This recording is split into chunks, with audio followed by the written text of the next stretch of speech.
दोस्तों, स्वागत करती हूँ आप सभी का अपने चैनल में, जहाँ मैं धर्म, संस्कृति, परंपरा और पूजा पाठ से जुड़े हुए सभी विषयों पे अपने विचार को मैं साझा करती हूँ। तो स्वागत करती हूँ आप सभी का।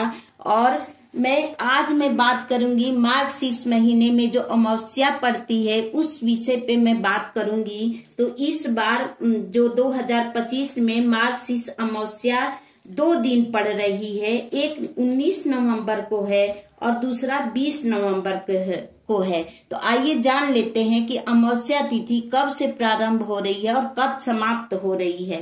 तो अमावस्या तिथि 19 नवंबर को प्रारंभ हो रही है, 9:43 से शुरू हो जाएगी और 20 नवंबर को दोपहर 12:16 पे समाप्त हो जाएगी। इसलिए उदया तिथि को देखते हुए हम 20 नवंबर को ही अमावस्या तिथि का जो भी दान पुण्य पूजा पाठ करना है वो करेंगे। कुछ लोग 19 को भी करते हैं, लेकिन उदया तिथि को जोड़ते हुए कोई भी व्रत त्योहार को हमें करना चाहिए। मार्गशीर्ष मास की महिमा भगवान कृष्ण बताते हैं कि जैसे वृक्षों में पीपल मैं हूँ, पितरों में अर्यमा मैं हूँ और मासों में मार्गशीर्ष मास भी मैं ही हूँ, ऐसा भगवान कहते हैं। यानी कि मार्गशीर्ष में जो महीना वो साक्षात भगवान का महीना है। इसलिए इस महीना में जो कुछ भी पुण्य करेंगे वो अत्यंत गुना हमें होकर के मिलता है। पुराणों में कहा गया है कि मार्गशीर्ष अमावस्या में पितृ पूजा, श्राद्ध तथा ब्राह्मण भोजन एवं ब्रह्मचर्य के नियम का हमें पालन करना चाहिए। जप, होम, अर्चना आदि भी हमें करना चाहिए।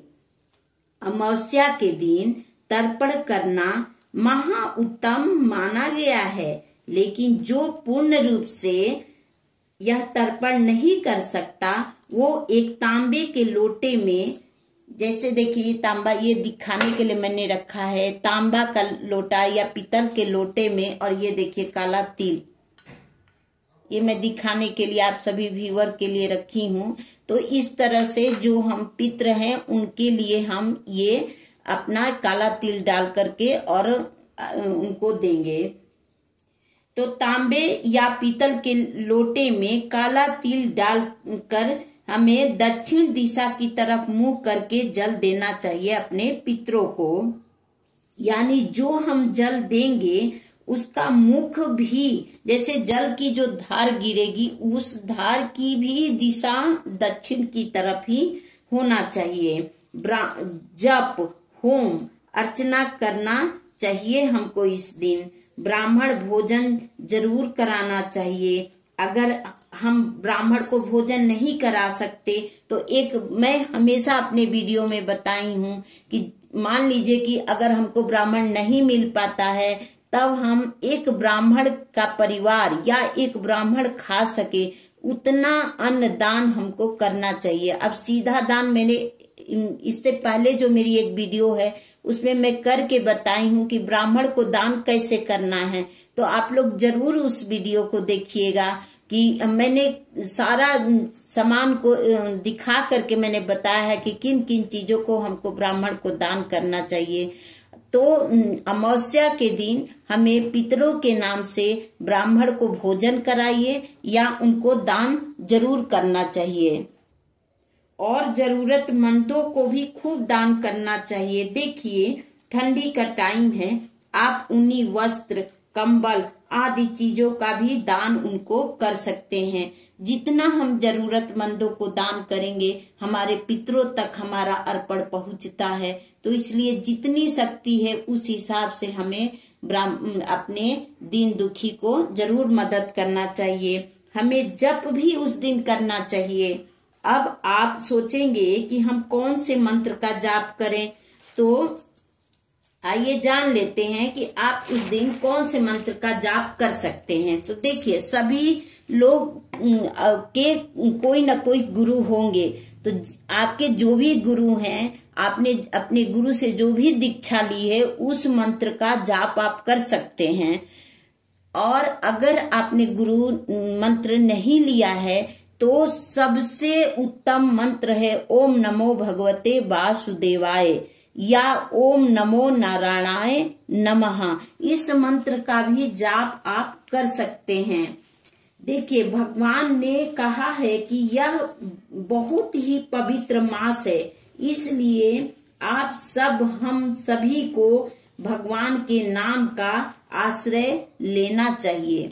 जरूर इस महीने में हमें मंत्र का जाप, इस महीने की महिमा कितनी जितना भी बखान कर सकूं वो कम है, इसलिए हमें इस महीने में ज्यादा से ज्यादा मंत्रों का जाप करना चाहिए। देखिए, मंत्रों का जाप करने के लिए कोई जरूरी नहीं है कि आप बैठ के ही जाप करेंगे, आप काम करते करते भी जाप कर सकते हैं, लेकिन जाप जरूर करें। वेदों में इसकी महिमा बताई गई है कि जो भी इस मंत्र का नमो नारायणाय नमः का जाप करता है या ओम नमो भगवते वासुदेवाय का जाप करता है, वो धन धान्य पुत्र पौत्र सुख समृद्धि से भरा रहता है, उसके सारे कष्ट दूर हो जाते हैं। जब इस मंत्र का जाप करें तो भगवान बहुत प्रसन्न होते हैं। अमावस्या तिथि फूल पत्र नहीं तोड़ना चाहिए। आप देखिए, मैं ये आपको बता रही हूँ कि ये तो हमने अभी आपको बताया कि अमावस्या तिथि के दिन हमें क्या क्या करना चाहिए, ठीक है। और अब मैं आपको ये भी बता देती हूँ कि अमावस्या तिथि को हमें क्या क्या नहीं करना चाहिए। कुछ चीजें हर तिथि के हिसाब से निषेध भी रहती हैं, तो अमावस्या तिथि को देखिए हमें इन चीजों को नहीं करना चाहिए। जैसे फूल पत्र नहीं तोड़ना चाहिए, क्योंकि इसको तोड़ने से हमें ब्रह्म हत्या का दोष लगता है, इसलिए उस दिन फूल डाली ये सब नहीं तोड़ना चाहिए कि गए और फूल तोड़ करके लाके अपने भगवान को चढ़ा दिए। नहीं, या तो खरीद के ले आए या माली से मंगा ले, लेकिन उस दिन तोड़ना नहीं चाहिए, पत्तों को नहीं तोड़ना चाहिए, ठीक है। अब देखिए, दूसरा ध्यान देने लायक बात ये है कि हमें दूसरे का धन भी नहीं खाना चाहिए। यदि इस दिन आप किसी का दिया हुआ अन्न खाते हैं तो आपका किया हुआ 1 महीने का पुण्य उस अन्नदाता को चला जाता है। और अगर देखिए, जैसे बताया जाता है कि पूर्णिमा के दिन जो भी हम जप तप करते हैं और अमावस्या के तिथि के दिन हमें कहीं भी किसी के यहाँ नहीं खाना चाहिए। अमावस्या के दिन जो हम अगर किसी के यहाँ खाते हैं तो हम जितना भी पुण्य प्रताप किए हैं वो सब उस व्यक्ति को मिल जाता है। और पूर्णिमा के दिन जो अगर हम किसी के यहाँ खाते हैं तो हमारा 15 दिन का फल उस व्यक्ति को मिल जाता है। इसीलिए हम अमावस्या और पूर्णिमा के दिन हमें दूसरे के यहाँ, अब दूसरे का मतलब ये नहीं है कि हम अपने रिश्तेदार के यहाँ नहीं खा सकते या अपने घर परिवार में नहीं खा सकते, ये नहीं। जैसे जो हमारा रिश्ता में नहीं लगता उनके यहाँ नहीं खाना चाहिए। इस दिन भंडारा का दान और अन्न खाने से भी बचना चाहिए। जैसे देखिए, जगह जगह भंडारे होते रहते हैं और देखते हैं मंदिरों के पास खिचड़ी बंटती रहती है, तो इस तरह के भंडारों में भी नहीं जाना चाहिए, ध्यान रखिएगा। क्योंकि अमावस्या के दिन लोग पितरों से परेशान होते हैं, कुछ होते हैं, या अपना रोग दुख जो भी होता है, तो जैसे होता है कि खिचड़ी बट रही है हम जाकर के खा लेते हैं, तो ऐसा भी हमें नहीं करना चाहिए, ठीक है। और अगर मान लीजिए आपको बहुत भूख भी लगा, अगर खाना भी है तो आप पैसा दे करके, जैसे 100 दे दिए 50 दे दिए, तो वो प्रसाद समझ के आप खा सकते हैं। लेकिन ज्यादातर कोशिश करिए कि ना ही मंदिरों के बाहर जो उस दिन भंडारे अमावस्या के दिन जो बंटता है वो खाने से हमको बचना चाहिए। देखिए, अमावस्या के दिन हमें नारद पुराण में ऐसा कहा गया है कि जब, देखिए अभी हम बताए थे वीडियो के शुरू में ही कि हमें उस दिन जप करना चाहिए, गुरु मंत्र से जप करिए, ओम नमो भगवते वासुदेवाय करिए, या फिर आप देवी का मंत्र करना चाहते हैं तो उनका मंत्र करिए। जो भी आपको गुरु से जो दीक्षा मिली है उस मंत्र को जाप करिए। और जाप के साथ साथ होम भी करना बहुत जरूरी होता है। तो ऐसा नारद पुराण में बताया गया है कि जप के साथ साथ होम की भी महत्व होता है। आप एक छोटा सा हवन या ब्राह्मण को बुला करके भी हवन करा सकते हैं। आप ये जरूर करिएगा जहां हम लोग रहते हैं और जो हमारे स्थान देवता होते हैं, ग्राम देवता होते हैं, नगर देवता, कुल देवी, कुल देवता होते हैं, और जितना ही ये जो हम होम करते हैं, हवन करते हैं, वो इनके तक पहुंचता है। और जितना ही हम इनकी सेवा करेंगे, इनके लिए कुछ करेंगे, ये हमारे पे खुश रहते हैं। इसीलिए हमें जीवन में प्रसन्नता एवं तरक्की हमें करने को मिलता है। सदा हमारी वो रक्षा करते हैं। हम हवन करने से हम अपने देवी देवता पितरों को आहार देते हैं।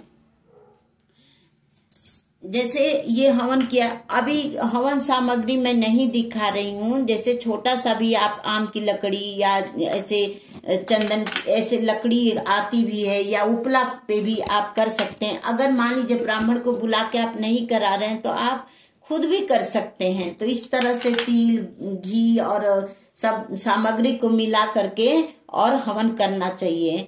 तो जो हम देवता को हवन देते हैं उसे हव्य कहा जाता है। जैसे ऐसे करके हम देवता को हव्य, इसको जो हम देवता को देते हैं तो उसको हव्य कहते हैं।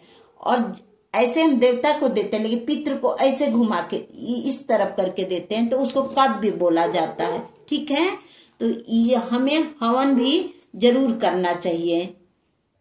हर अमावस्या को हवन करने से हमारे पितृ प्रसन्न होते हैं और हमें मनोवांछित फल की प्राप्ति होती है और पितृ दोष भी समाप्त हो जाता है। लक्ष्मी हमारे घर में स्थिर होती हैं। कुल देवी, कुल देवता, ग्राम देवता, स्थान देवता सभी तृप्त हो जाते हैं हवन करने से, क्योंकि हवन के द्वारा ही, चाहे वो पितृ हो चाहे देवता हो या देवी देवता हो, ये पितृ हमारे होम के द्वारा ही हम इनके तक अपना भोजन पहुंचा सकते हैं। तो इसलिए जरूर करना चाहिए, क्योंकि अमावस्या जो तिथि होती है वो पितरों के लिए बनाई गई है और पूर्णिमा तिथि देवताओं के लिए बनाई गई है। तो दोनों तिथियों पे हमें हवन जरूर करना चाहिए।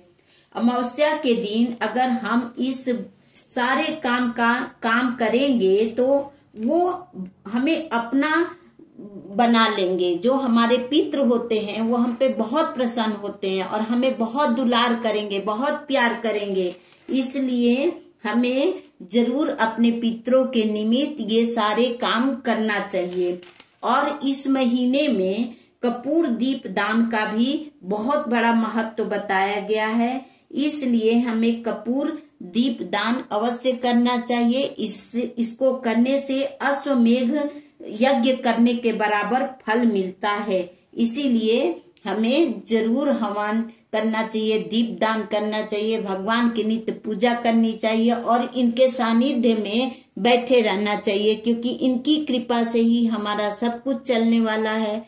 तो इसी के साथ हम अपने वीडियो को यहीं पे समाप्त करती हूँ। आशा करती हूँ कि मेरी दी हुई जानकारी आपको अच्छी लगी होगी। मेरे वीडियो में अगर आपको कुछ भी अच्छा लगा हो तो प्लीज मेरी वीडियो को लाइक, शेयर, सब्सक्राइब करिए और मेरे बेल आइकन को जरूर दबाइए। और देखिए, ये जो मैं वीडियो शूट करती हूँ वो मैं अपनी माता रानी के दरबार में करती हूँ और आप तक ये वीडियो को मैं पहुँचाती हूँ। तो प्लीज मेरे वीडियो को लाइक करिए, शेयर करिए, सब्सक्राइब करिए। और पूजा करने के जस्ट बाद में सोचिए कितनी एनर्जी होती होगी।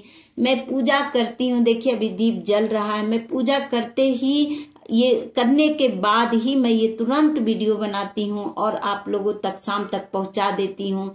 तो प्लीज मेरे को हौसला बढ़ाइए और मेरे वीडियो को लाइक, शेयर, सब्सक्राइब करिए और बेल आइकन को तो दबाना बिल्कुल नहीं भूलिएगा, ताकि मेरी वीडियो की नोटिफिकेशन सबसे पहले आपके पास पहुंचे। तो थैंक यू, धन्यवाद।